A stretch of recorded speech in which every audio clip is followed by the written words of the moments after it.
Morning students. हमने हमारी पहली वीडियो में संचयन पुस्तक का एक पाठ पढ़ा था जिसका नाम था हामिद खां।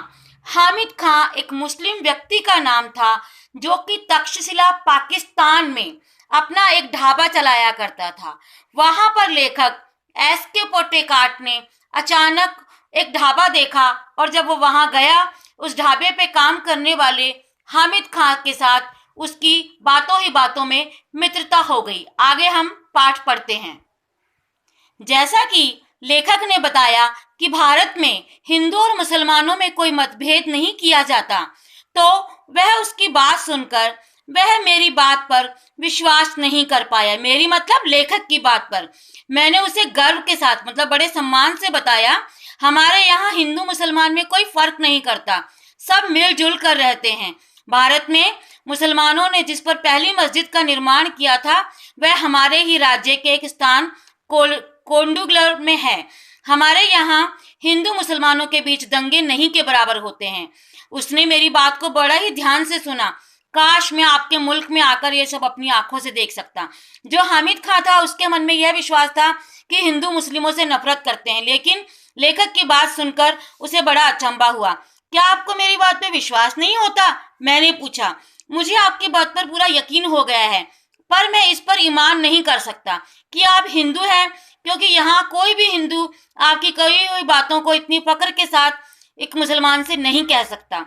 उसकी नजर में हम आतयातियों की औलादे हैं, मतलब हम विदेशियों की औलादे हैं। हमें इस हालात में अपने आन के लिए लड़ना पड़ता है, यही हमारी नियति मतलब किस्मत है। उसकी आवाज में सच्चाई कूट कूट कर भरी थी। आपका शुभ नाम? मैंने पूछा। उसने बताया हामिद खां, और वो जो चारपाई पर बैठे हैं वो मेरे अब्बा जान मतलब मेरे पिता हैं। अच्छा, आप 10 मिनट तक यहाँ इंतजार कीजिए, सालन मतलब कढ़ी अभी बन रही है। मैं इंतजार करने लगा। मैं कौन? लेखक। अरे ओ अब्दुल, हामिद खां ने जोर से आवाज लगाई और एक छोकरा दौड़ता हुआ आया जो आंगन में चटाई बिछाकर लाल मिर्च सुखा रहा था। छोकरा मतलब लड़का।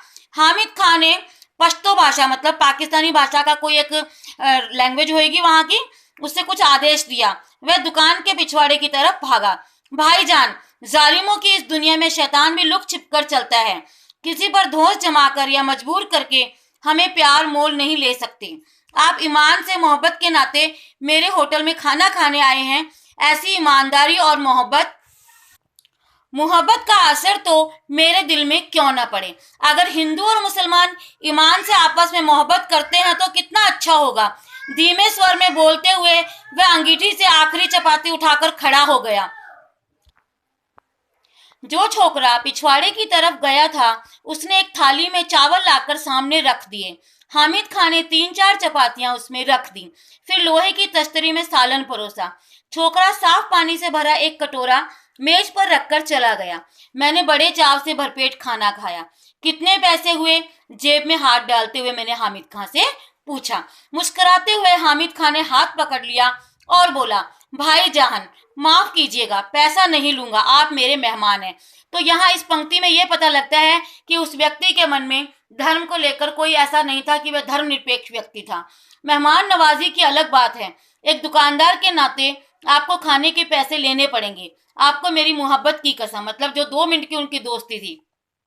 1 रुपए को नोट को मैंने हामिद खां की ओर बढ़ाया और वह सकुचा रहा था, मतलब डर रहा था कि नहीं चलो मेरा मित्र है, मैंने पैसे नहीं लेने।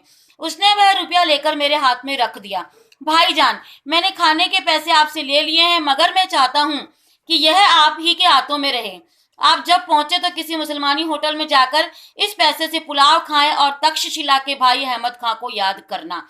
तो इस प्रकार वहां से लौटकर लेखक तक्षशिला के खंडरों की तरफ चला गया। उसके बाद मैंने मतलब लेखक ने फिर भी हामिद खां को नहीं देखा, मतलब उसका एक सफर था। पर हामिद खां की वह आवाज, उसके साथ बिताए क्षणों की याद आज भी ताजा है। मतलब यहाँ पर लेखक को आज भी उसके साथ बिताए गए वह समय याद है। उसकी वह मुस्कान आज भी मेरे दिल में बसी है। तक्षशिला के सांप्रदायिक दंगों की विचार चिंगारियों की आग से हामिद और उसकी वह दुकान जिसने मुझे भूखे को दोपहर में छाया और खाना देकर मेरी शुदा मतलब भूख को तृप्त किया, बची रहे। और लेखक दूर बैठा भारत में पाकिस्तानी मित्र की यह कामना कर रहा था कि मेरे मित्र का कोई नुकसान ना हो। इस प्रकार हामिद खां की याद इस लेखक के मन में सदा के लिए बस गई। तो यहाँ पर यह पाठ हमें धर्मनिरपेक्षता को मानने के लिए प्रेरित करता है और हमें सभी धर्मों को समान मानना चाहिए। धन्यवाद।